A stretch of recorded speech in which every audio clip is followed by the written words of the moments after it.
ये बड़े दुर्भाग्य की बात है कि जाट कॉलेज के द्वारा 112 एक्सटेंशन लेक्चरर को कॉलेज से बाहर कर दिया गया। मैं राष्ट्रीय जाट एकता मंच का राष्ट्रीय उपाध्यक्ष होने के नाते और अखिल भारतीय जाट महासभा का भी पदाधिकारी होने के नाते मैं ये कहना चाहता हूँ कि ये संस्था जाटों की है, पूरे समाज की, छत्तीस बिरादरी के समाज की है और ये प्रशासन इस समस्या को समय रहते हुए इसको हल कर ले, नहीं तो यहाँ प्रशासन के लिए भी, इस संस्था के लिए भी बड़ी समस्या हो जाएगी। जी, यहाँ अगर ज़रूरत पड़ी तो पूरे हरियाणा के किसान यहाँ आएंगे और जाट समाज के लोग भी पूरे हरियाणा से यहाँ आएंगे। ये मेरी बात हो चुकी है रात को। तो अगर ऐसा माहौल यहाँ प्रशासन क्रिएट करना चाहता है तो यह प्रशासन के लिए बड़ी समस्या पैदा होने वाली है।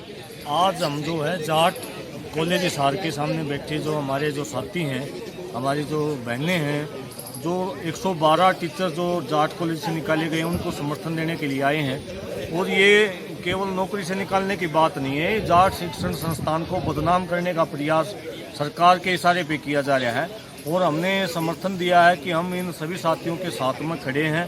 जो भी आदेश ये साथी देंगे हम उनके साथ में खड़े मिलेंगे। और हम सरकार से मांग करते हैं तुरंत प्रभाव से इन सारे साथियों को नौकरी पर वापस लिया जाए। और जो जाट शिक्षण संस्थान का जो भी मैनेजमेंट है उनसे भी हम मांग करते हैं कि तुरंत प्रभाव से इन सभी साथियों को दोबारा से नौकरी पर वापस लिया। अगर इन साथियों को दोबारा से नौकरी पर नहीं लिया जाता तो जो भी इनका नेतृत्व तो हमें आदेश देगा, चाहे किसी प्रकार के प्रदर्शन की, धरने की, जो भी आदेश देगा, पूरे के पूरे हरियाणा के किसान संगठन और किसान परिवार इन सब के साथ में खड़े मिले। ये किसानों के बच्चे हैं, सभी किसान इनके साथ है और हम देख रहे हैं 1-2 दिन इंतज़ार। हमने जो 22 स्टॉल हमारे मीटिंग हो जाएगी हमारी कल उनसे, अगर ये नहीं मानता हम ही सारा हरियाणा बंद करने की कोशिश कराएंगे। जितने टोल है नहीं पहले बंद थे वैसे धरना दें टोलना पंप। कल हमारी शाम को मीटिंग होगी टोलों वालों की, या तो मान लेंगे नहीं फिर चारों ये 22 टोल है सारे बंद रखेंगे हम। किसाना के बच्चे जी हैं और बाहर तो नहीं आ रहे, अपने किसाना के बच्चे हैं और कोई भी गलत काम करेगा हम उसके साथ लगेंगे। ये नहीं टीचर किसी के सरकार खिलाफ कर रहे नहीं, हम उनके साथ रहेंगे। सर 90 के करीब महिला लेक्चरर यहाँ बैठी है। जब तक हमारी सारी मांगें पूरी नहीं हो जाती हम ये धरना जारी रखेंगे दिन रात। हाँ, दिन रात का धरना है सर, कंटिन्यू रखेंगे। आज हमारे धरने का चौथा दिन है और हमने दूसरे दिन से ही दिन रात का धरना शुरू किया था। पहले ही दिन हम 9 से 6 का धरना था, दूसरे दिन से हमारा दिन और रात का धरना था।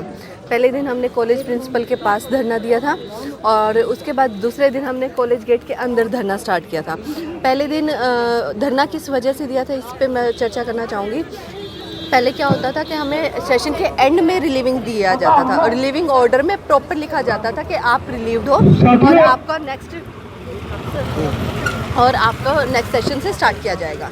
तो इस बार हमारी जो मैम है नीलम लांबा मैम, वो ऑफिशियली प्रिंसिपल नहीं है, उन्होंने फोर्सफुली अपनी सीट को ग्रहण किया और अभी तक उनके पास चार्ज भी नहीं है। और जब उनके पास चार्ज नहीं है तो शी इज़ नॉट ऑथराइज्ड कि हमें ये ऑर्डर दिया जाए कि वी आर ऑफ। तो उन्होंने शाम को 4 बजे के करीब एक मैसेज किया कि this is for the information only, कि आपका और सेमेस्टर ख़त्म हो गया है, इवन सेमेस्टर जब स्टार्ट होगा आपको इन्फॉर्मेशन दी जाएगी। तो ये हम सब ने मैसेज पढ़ा और हम अगले दिन नॉर्मल हमारे ड्यूटी पे आ गए। तो हमारा अटेंडेंस रजिस्टर वहाँ पे नहीं था और हमें पता चला कि प्रिंसिपल मैम से जब हमने पूछा कि हमारा मैम अटेंडेंस रजिस्टर कहाँ पर है, तो उन्होंने बोला कि you are off, you are relieved. तो उन्होंने ओनली वर्बली बोला कि you are off, you are relieved, but आपने रिटर्न में तो सिर्फ बोला था इन्फॉर्मेशन ओनली। तो ये कुछ स्पष्ट नहीं था हमारे बीच में कि मैम आप अगर रिलीव कह रहे हो तो हमें प्रॉपर एक ऑर्डर दीजिए और अगर हम रिलीव नहीं है तो हमारे अटेंडेंस रजिस्टर में साइन कराइए। कॉन्ट्रेक्चुअल स्टाफ हैं हम 112, जिसमें से मोर देन 90% लेडीज़ हैं और हमारी जो मांगे हैं वो इस प्रकार है कि फर्स्ट ये है कि जो हमारी ऑफिशियल प्रिंसिपल है जो मिस्टर RS धांगड़, उनको गलत इल्ज़ामों के द्वारा उनको हटाया गया तो उनको वापस लिया जाए क्योंकि वो लीगली प्रिंसिपल हमारे RS धांगड़ सर हैं। सेकंड हमारी मांग ये है कि हमें 8-4 महीने का बंधुआ मजदूरों की तरह ना ट्रीट किया जाए। We are well qualified educated teachers, तो हमें पूरे 12 महीने के लिए कंटिन्यूस बेसिस पे विदाउट एनी सर्विस गैप रखा जाए और जब रिप्लेस करने की बारी आए तो परमानेंट स्टाफ के द्वारा रिप्लेस किया जाए, कॉन्ट्रेक्चुअल स्टाफ के द्वारा हमें रिप्लेस ना किया जाए। और जब हम समान काम कर रहे हैं तो हमें वेतन भी समान मिलना चाहिए। तो हमारी थर्ड मांग ये है कि हमें समान काम समान वेतन की तरह है तो वेतन मिलना चाहिए। कॉलेज है सर, एजुकेशन कॉलेज है, तो उससे मेरे को निकाला गया है, एक टीचर को रखा गया है, मेरे साथ पार्शलिटी हुई है सर। फिर मैंने इनका जो भी मैटर था इनको देखा और फिर मैं इनके साथ जुड़ी। इनके साथ जुड़ने के बाद मेरे को भी थोड़ा सा ऐसे लगा कि भाई होना चाहिए, ये चीज़ें होनी चाहिए, इसलिए मैं भी अपना हक मांग रही हूँ, क्योंकि मुझे भी तो वहाँ करना चाहिए ना, लेना चाहिए इसलिए। और मेरे को भी यही है, सेम प्रोसेस है। इन्होंने मेरे को भी कोई नोटिस वगैरह नहीं दिया, हमारी मैम ने भी, चंद्रप्रभा मैम है हमारे CR के, वो भी परमानेंट वो प्रिंसिपल नहीं है वहाँ पे, फिर भी मेरे को बिना बताए उन्होंने निकाल दिया।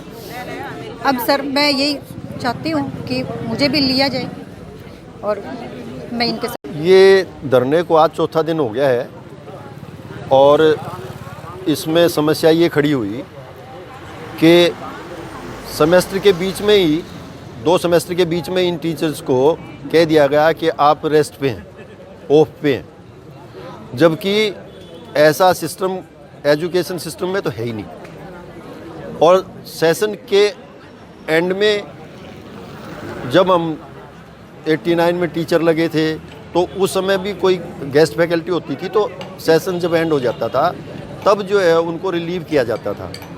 तो अब तो इस सेशन का ये फर्स्ट सेमेस्टर ही चल रहा है, जो मेरे ख्याल में अक्टूबर में शायद शुरू हुआ होगा, अक्टूबर या नवंबर में।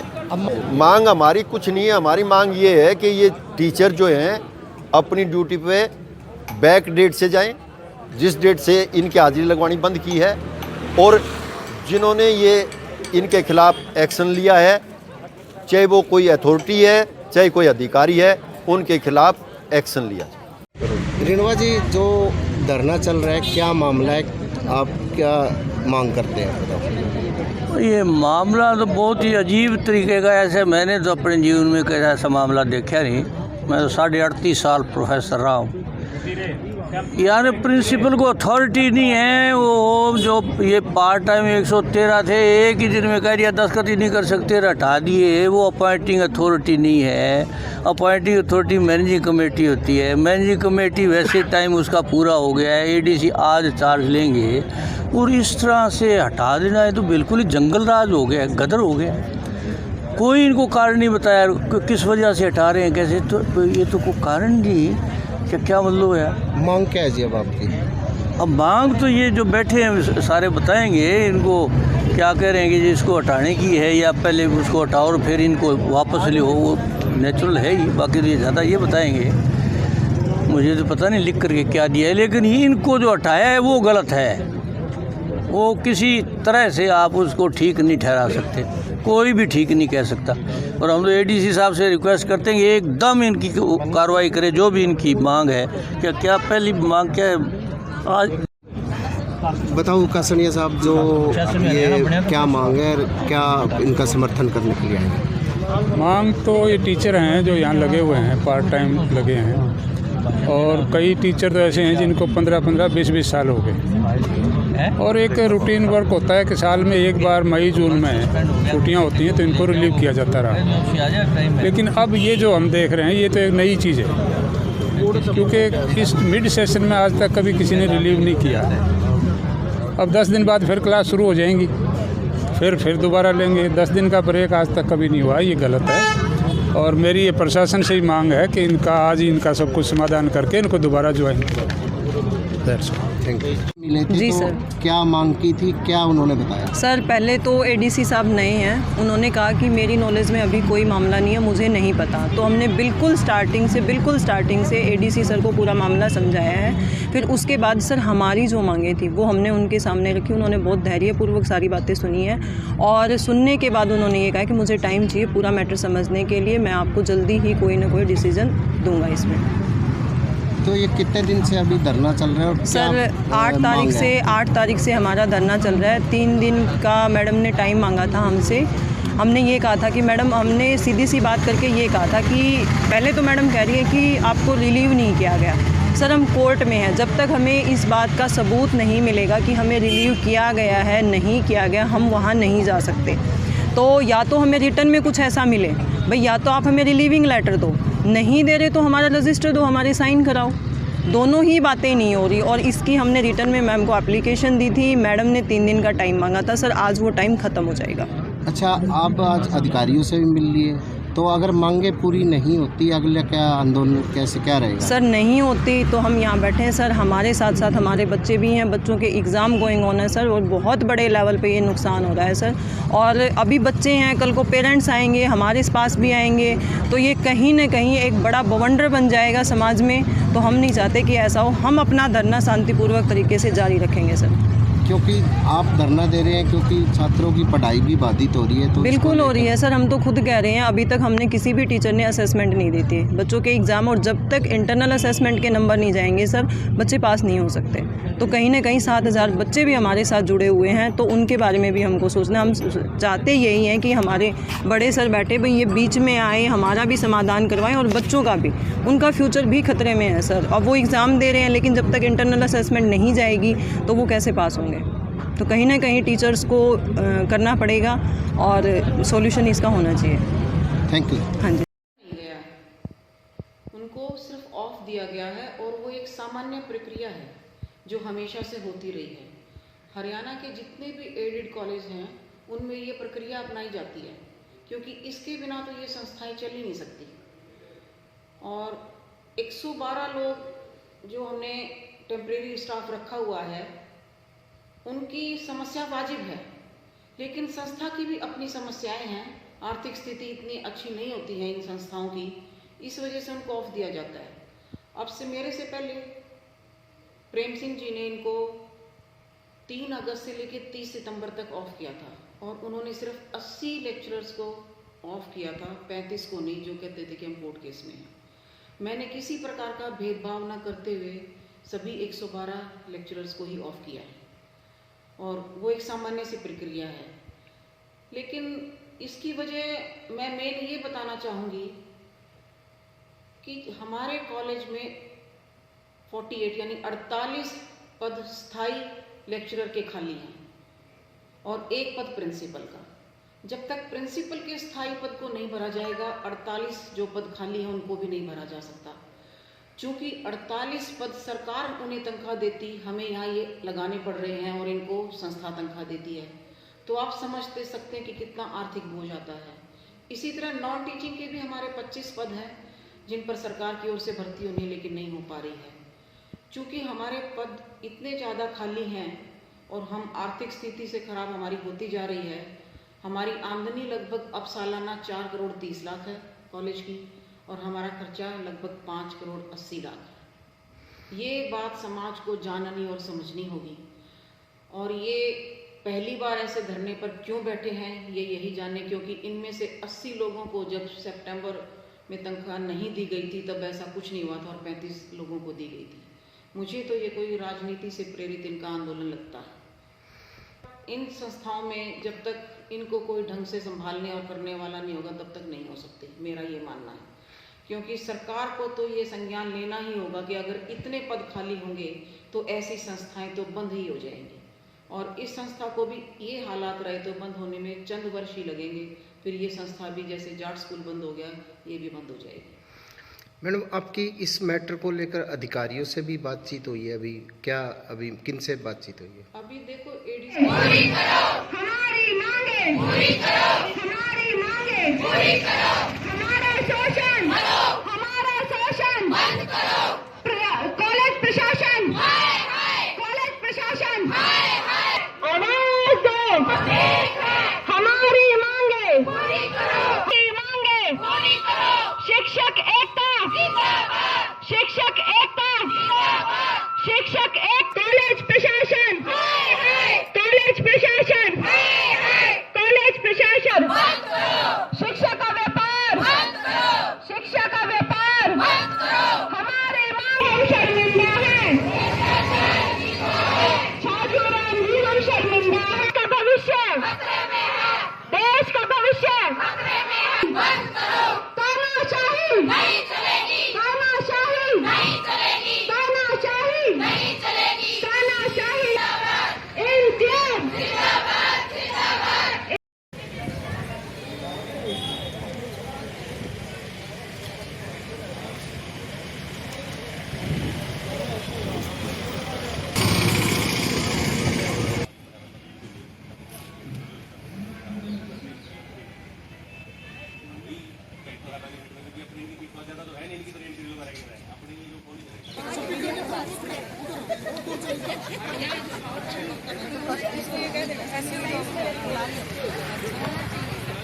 हमारी मांगे पूरी करो, हमारी मांगे पूरी करो, हमारी मांगे पूरी करो, हमारा शोषण बंद करो, हमारा शोषण बंद करो, कॉलेज प्रशासन हाय हाय, कॉलेज प्रशासन हाय हाय, कॉलेज प्रशासन हाय हाय, आवाज दो, हमारी मांगे पूरी करो, हमारी शिक्षक एकता जिंदाबाद, शिक्षक एकता जिंदाबाद, शिक्षक प्रशासन हाय हाय, कॉलेज प्रशासन हाय हाय, शिक्षा का व्यापार बंद करो, शिक्षा का व्यापार बंद करो, हमारी मांगे पूरी करो, हमारी मांगे पूरी करो, हमारी मांगे पूरी करो, छाजूराम जी हम शर्मिंदे, भ्रष्टाचार जीता है, देश का भविष्य खतरे में है, देश का भविष्य खतरे में है, देश का करो, हमारा शोषण बंद करो, तानाशाही नहीं चलेगी, तानाशाही नहीं चलेगी, तानाशाही